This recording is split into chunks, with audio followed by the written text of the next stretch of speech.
सखिया नित अखिया रोवे, हवा बहे पुरवाई, रही रही दहिया के अंग अंग टूटेला, पहर पहर आवे रोवाई।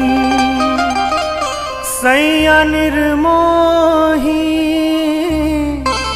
सैया निर्मोही हमके काहे बिसरैला, बीच भंवर में नैया एह से नीमन कुंवार रहल रहीती, अपना बाबूजी के गैया। एक जानी जब नैहर से ससुरा जाता रही और अपना राजा जी के रवैया देख के कहता रही, ए राजा जी एकरा से नीमन तो नैहरवे में जिंदगी बिता लेती। कुका तरी भैया का कहता रही,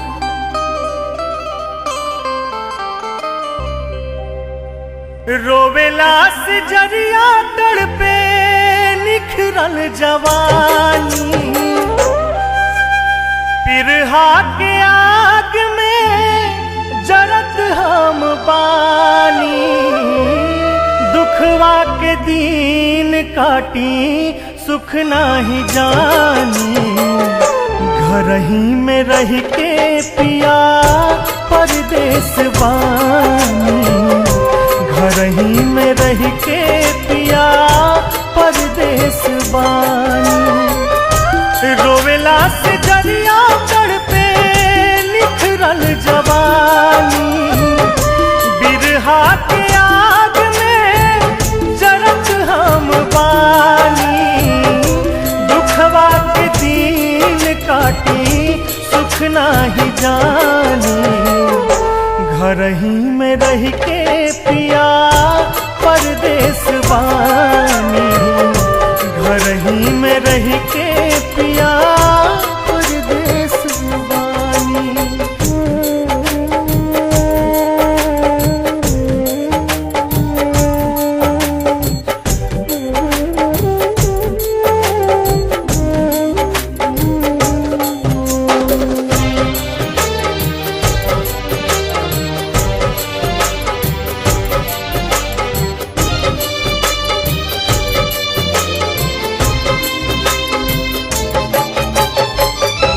कवन कसूर कैनी सटत नहीं की जारी, कुछो ना बुझाला का जतन हम थारी,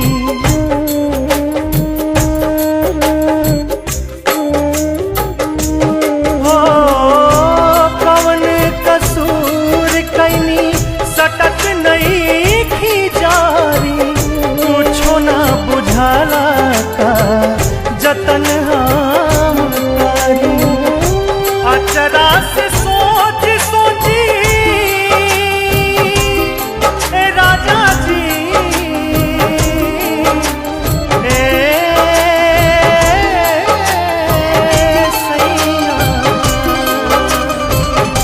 अचरा से सोच सोची लोर पोछतानी, अचरा से सोची लोर पोछतानी, दुखवा के दिन काटी सुख नाही जानी, घर ही में रह के पिया परदेस बानी, घर ही में रह के पिया परदेस बानी।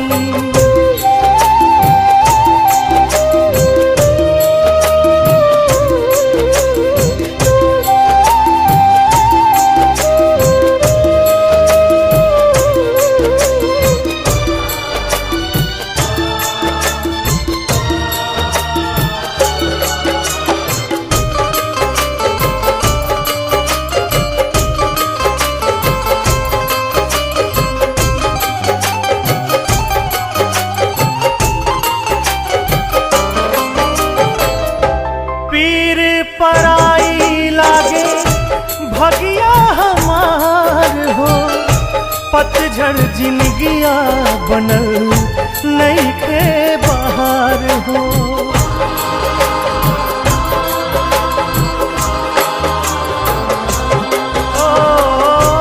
पीर पराई लागे भगिया हमार हो।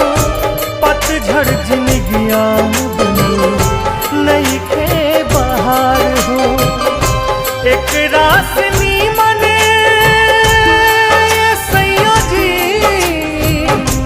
ए राजा जी राजा।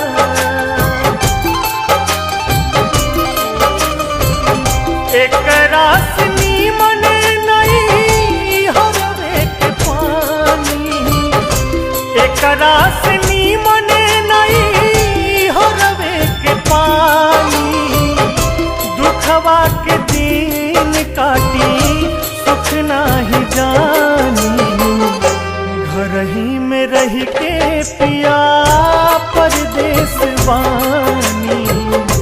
घर ही में रह के पिया परदेस बानी।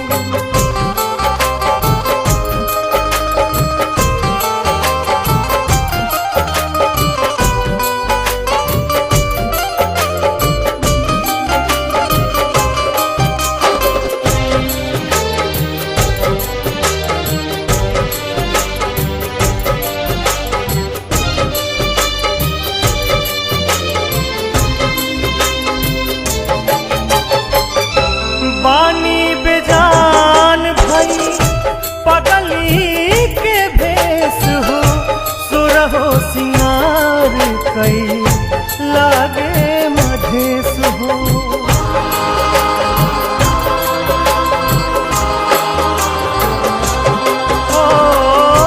बानी बेजान भई पगली के भेस हो।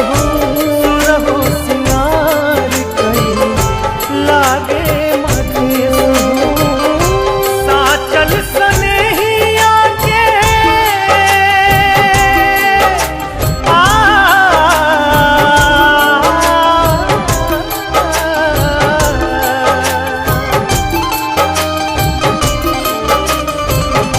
साचल सनेहिया के बात का बखानी। साचल सनेहिया के बात का बखानी। दुखवा के दिन काटी सुख नाही जानी। घर ही